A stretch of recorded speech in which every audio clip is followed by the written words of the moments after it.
Andai patah sayap Raja Wali, bertongkat jua saya kemari. Bukan niat mencari pengganti, tetapi ingin menyampaikan pidato pada hari ini. Assalamualaikum warahmatullahi wabarakatuh. Mohon bicara yang dihormati panel juri yang ada saksama, penjaga masa yang setia dengan randiknya, guru-guru berintegriti dan seluruh warga dewan yang berkarisma. Di pentas perdana ini, saya akan menyampaikan pidato yang bertajuk Pendidikan Cemerlang, Teras Negara Terbilang. Firman Allah dalam surah Al-Mujadalah cukup indah. Bismillahirrahmanirrahim. Yarfa'illahu allazina amanu minkum wallazina utul ilma darajat.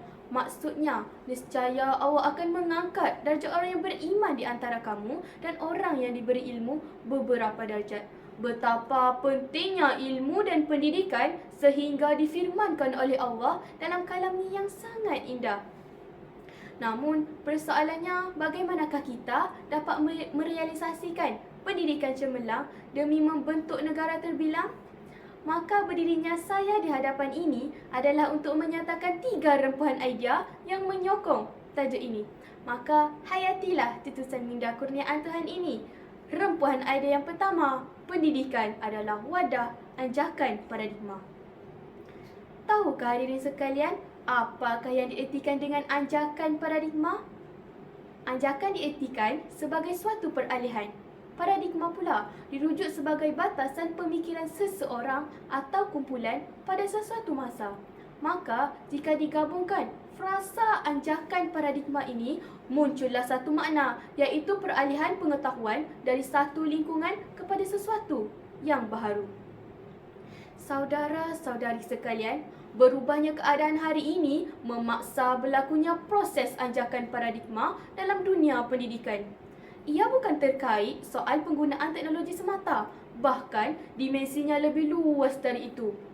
Lantaran itulah, Kementerian Pendidikan Malaysia telah menubuhkan 11 pelan pembangunan pendidikan bermula daripada 2013 sehinggalah 2025 bertujuan mentransformasikan pendidikan ke arah yang lebih baik.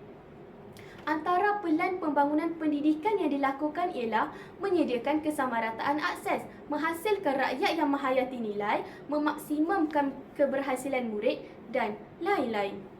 Hal ini berlaku kerana persekitaran pendidikan tahun 70-an tidak sama dengan persekitaran pendidikan tahun 90-an. Misalnya, pelajar dahulu dianggap buta huruf jika tidak dapat menggunakan komputer. Tetapi, pelajar sekarang mempunyai telefon pintar memudahkan mereka untuk mencari maklumat. Secara ringkasnya, sistem pendidikan sama ada di peringkat rendah, menengah maupun tinggi perlu berubah dari semasa ke semasa mengikut peredaran zaman. Hadirin sekalian, rempuhan idea yang kedua, guru cemerlang, pendidikan gemilang. Guru cemerlang boleh ditakrifkan sebagai guru yang mempunyai pengetahuan, kemahiran dan kepakaran yang tinggi dalam mata pelajaran, khususnya dalam bidang pengajaran dan pembelajaran. Jika guru sanggup berubah, misi akan disempurnakan. Seterusnya, martabat guru akan meningkat. Lantaran itulah, standard guru Malaysia telah dilancarkan. Tawaran bai'ah baru juga turut diberikan. Bukan untuk menambahkan beban atau tekanan, tetapi sebagai pendorong dalam merintis kemajuan dunia pendidikan.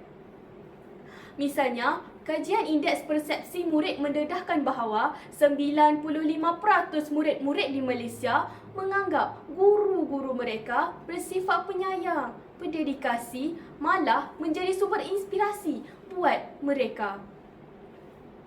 Terima kasih guru-guru Malaysia kerana menjayakan hasrat pendidikan cemerlang demi membentuk negara terbilang. Saudara-saudari, rempuhan idea yang ketiga, pendidikan cemerlang, modal insan gemilang. Sedarkah kita bahawa pada hari ini gejala sosial bermaharajalela, mat rempit dan bohsia dijadikan idola. Zina pula dianggap biasa bagi dihumban tanpa kasihan. Lebih menyedihkan hati, bapa dicaci, ibu dimaki.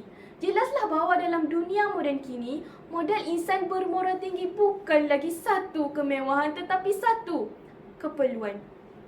Maka dalam membentuk keterampilan modal insan, pendidikan seimbang kita aplikasikan. Subjek sivik dan kewarganegaraan kita mantapkan. Dengan itulah kita mampu membuktikan bahawa Malaysia boleh melahirkan individu yang kompetitif dan dinamik bagi mewarisi kepimpinan negara. Sekadar menyebut beberapa contoh, menerusi transformasi pendidikan, kita boleh melahirkan lebih ramai pelajar pintar seperti Nur Amalina Cik Bakri, lebih ramai tokoh belia seperti Zuraidi Komari, malah lebih ramai atlet seperti Datuk Nicole and David. Ya hadirin sekalian, secara kesimpulannya, negara yang mempunyai potensi untuk dimajukan jika tidak disokong dengan sistem pendidikan yang mantap, umpama tanah subur di ladang yang tidak diusahakan. Benih yang baik juga jika tidak disemai, dibaja dan dijaga dengan sempurna juga tidak akan memberikan apa-apa makna. Tegasnya, pendidikan yang berkesan mampu melahirkan generasi yang berakhlak mulia, berketerampilan, berilmu dan berdaya saing untuk meletakkan nama negara duduk sama rendah, berdiri sama tinggi di mata dunia. Oleh itu, marilah kita bersama-sama memartabatkan sistem pendidikan di negara kita. Maka benarlah bahawa pendidikan cemerlang, teras negara terbilang.